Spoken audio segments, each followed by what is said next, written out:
Hello everyone, and welcome to my General Hospital official channel.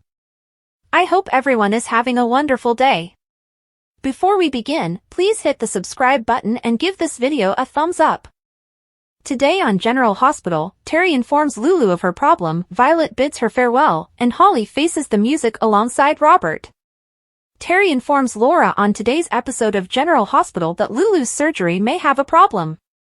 Lucky and Liz come just as she is getting into the specifics, so the doctor directs them to her office.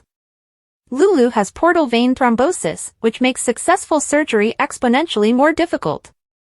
It means there is a blood clot in the vein that delivers blood to the liver, which will need to be removed during surgery, significantly reducing Lulu's chances of survival. Laura sees just one option, however. Without the procedure, she will undoubtedly die. Terry makes it obvious that the surgery is unlikely to save Lulu. They must notify Sam of the potential issues, and it is her decision whether or not to proceed. No one at the hospital has done a surgery in these conditions, which reduces Lulu's chances. Lucky steps forward and asks, "What if I could improve those odds?" Liz returns to the nurse's station, where Isaiah welcomes her before Lucas runs over and says they're the two people he's looking for. He wants to discuss Lulu's failed ventilator and alarm. Lulu would have died if Isaiah hadn't arrived just in time. Lucky appears eager to speak with Isaiah as they reflect on their failure. Lucas and Liz sense something is wrong and investigate Lulu's chart. "Oh, God," Liz exclaims. Lucas understands that while the transplant may save her life, it does not guarantee she will wake up or have a nice life. He feels the desire to talk to Laura and Lucky. "Do you really want to tell them to give up on Lulu?" Liz asks. Alone, Lucky asks Isaiah if he knows somebody who has dealt with this issue previously, and when he is told there isn't time to get them there, Lucky just asks Isaiah if he does.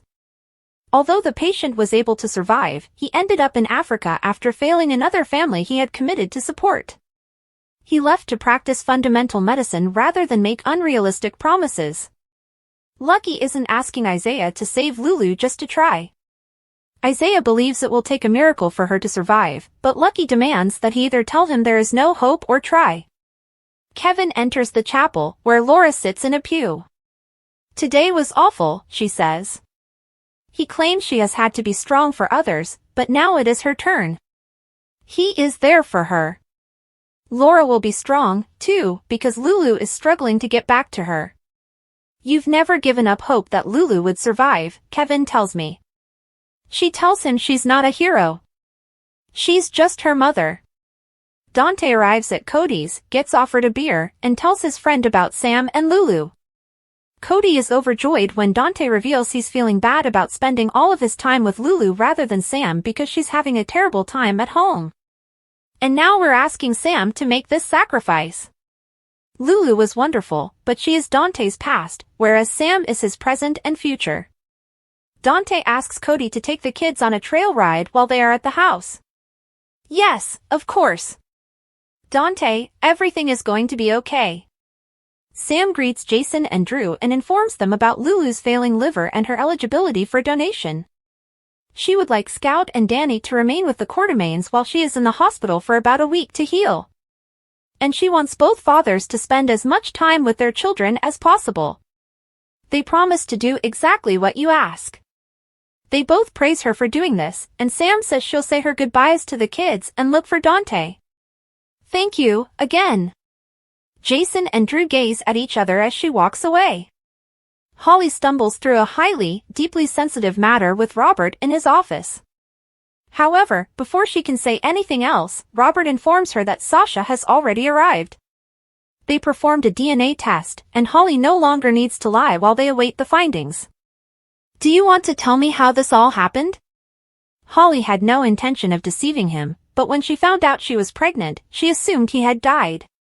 She couldn't risk his enemies finding out, so she went into hiding and gave birth to Sasha, telling her that her father had died, which Holly believed was real. After leaving Sasha with her mother, she went out to make a living by running cons. Robert confesses he got her thinking while she was pregnant, but she had numerous opportunity afterward to reveal to Robert that he had a daughter. She says she couldn't bear to hurt him again. The longer it went on, the angrier he felt with Anna for hiding Robin. Robert believes Holly knew this day would come. Holly believes that if it hadn't been for Cody, this would not have happened. Even I have my limits. Robert is shocked that he would never have known if Sasha hadn't fallen in love with her cousin. Holly apologizes, but points out that if the DNA test proves she is correct, Sasha will despise her and lose the man she loves, so Robert will be the only one there for her. Look after our daughter, she urges him tearfully before leaving. Meanwhile, Sasha confronts Maxie about her mother's ridiculous claims regarding Robert. What if, Maxie wonders, she's not lying? Sasha is convinced that is only to damage her life in Port Charles so she may break ties and flee with Mommy. Maxie maintains she has no motive for this. Holly is a con artist, true, but the Holly I know is also sincere. Can't she be both? Why would she lie about something so readily disproven? Maxie is also upset because she didn't discover this truth from Sasha. Sasha apologizes and admits it is difficult to open up about her mother. She made sure I didn't have a normal childhood or stable parents, but I will not let her take Cody away from me. Tracy returns home to find a bag at the door, then finds Violet, Chase, and Brooke Lynn in the living room as they enjoy their final snack before saying goodbye. Violet did not want to depart without saying her goodbyes to Tracy. Violet and Chase's trip is delayed, so Tracy plans a farewell tea party. She informs Violet she spoke with her father, who is overjoyed with his new job and their new home. Violet is excited, but she is going to miss Tracy and everyone very much. Tracy says they can just think about the fun they'll have the next time they see one another. The four then enjoy a tea party using Granny's fancy china. Tracy invites Yuri in to say goodbye, then instructs him to box up the tea set and ship it to Violet's new home in Seattle, as Brooke Lynn stares at her grandma. A little while later, Chase informs Violet that the car is packed and they are ready. Violet asks if they can go to Grandpa's bench one last time. They hug and profess they love each other. Violet wishes to leave Bella with Brooke Lynn for their new baby. She wishes they had a girl because they were so wonderful to them. Can I tell you a secret? Violet asks Brooke Lynn. You're the one I'm going to miss most. The two hug.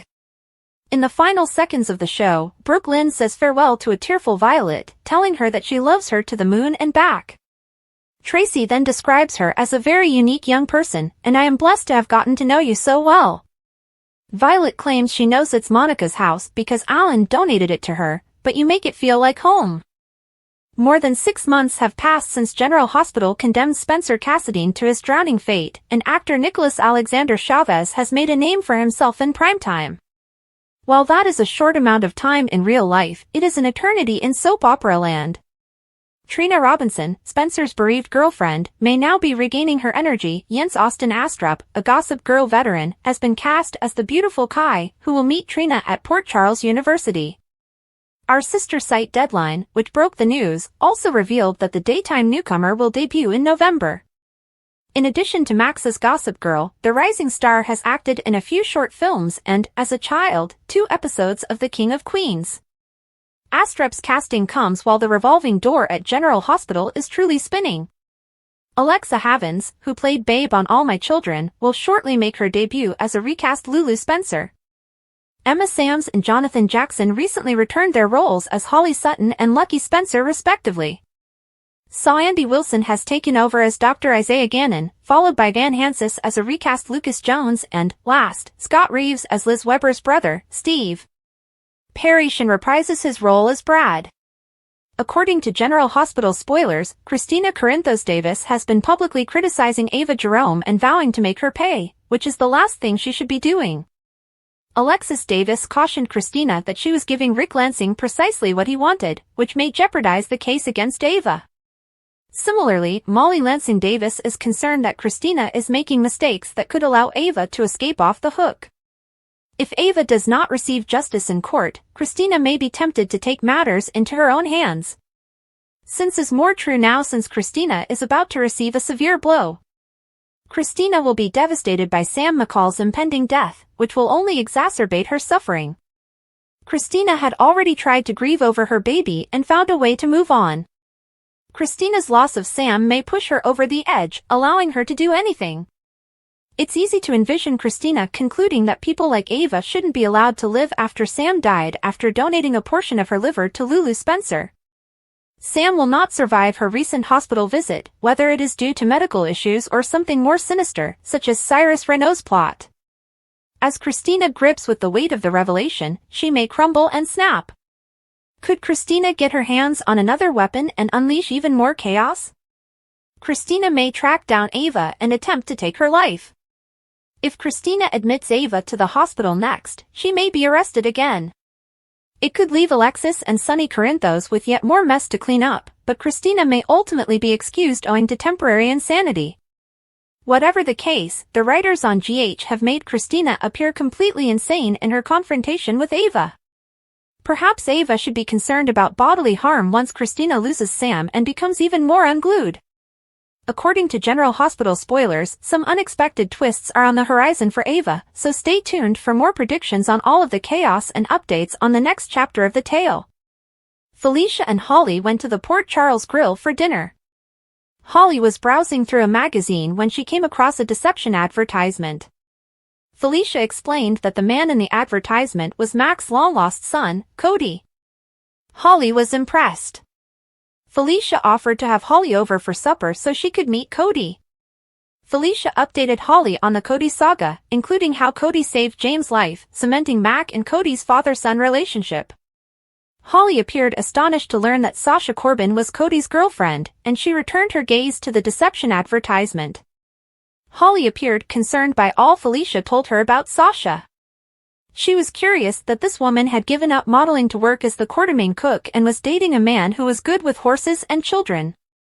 Holly saw that Felicia had portrayed Cody as a con man, and she wondered how Felicia could be certain that Cody was not conducting a con right now.